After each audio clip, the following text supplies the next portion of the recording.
Today we're going to be covering two very important peptides that come in a blend. They work synergistically together, and I believe they should always be researched together. This is the video that everybody's been asking for. We're going to be covering BPC 157 and TB 500, otherwise known as thymosin beta 4. We're going to go over benefits, we're going to go over dosage, mixing, and even injection. So if you guys are interested in researching these peptides and getting maximum benefits, then you're going to want to stick around from the beginning to the end, because we're going to be covering very important topics and have the exact protocols. With that being said, let's just jump into it. So today's protocols, let's just say you go to an anti-aging doctor or a physician.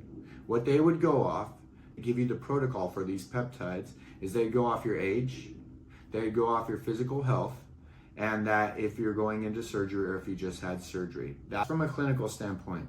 The information that I'm providing, or the protocols that I'm providing in this video today, are going to be strictly educational, but accurate.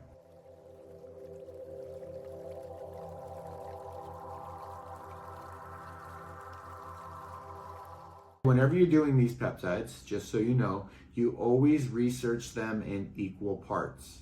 That's why they come in a blend. You're doing 500 micrograms BPC 157, then you're going to do 500 micrograms of TB 500. Should this peptide be injected locally? So let's say you injure your ankle.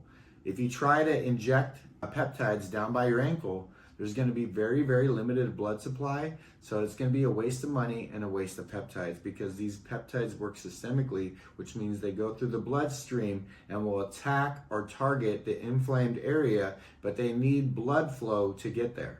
So the top of your glute, the stomach area, these are the places that are going to allow the peptide to reach the inflamed area and help with the injury the quickest. All right, so this is the 5x5 vial. Same protocol as CJC 1295 and Ipamorelin blend at the 5x5. So now let's jump into the peptide calculator, so that way you guys can do the correct protocol, dosage, and mixing at home. Okay, let's get into it. The peptidecalc.com no longer works, so you guys can go to peptides.org. This is going to be your peptide dosage calculator. So the first thing that we want to do is go to 1 ml or 100 units. That's going to be the syringe that we're going to be using today.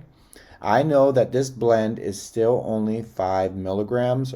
It is two different compounds, and the vial does say 10 milligrams, but at the end of the day, to get accurate dosage and mixing, we're just going to keep 5 milligrams. I need 2 ml. With that, you guys can research anywhere from 500 micrograms to 1,000 micrograms a day. If we go to 500 at the 20 mark, if you guys want 1,000 micrograms after a surgery or a couple days before, you can go to the 40 mark. That's going to be 1,000 micrograms. So that was the peptide calculator. You guys can do 500 micrograms a day to 1,000 micrograms a day, depending on what you're researching these peptides for. Same thing, if you guys are going to be researching these vials individually of TB 500 and BPC 157, if it's the 5 milligram, still put in the 2 ml.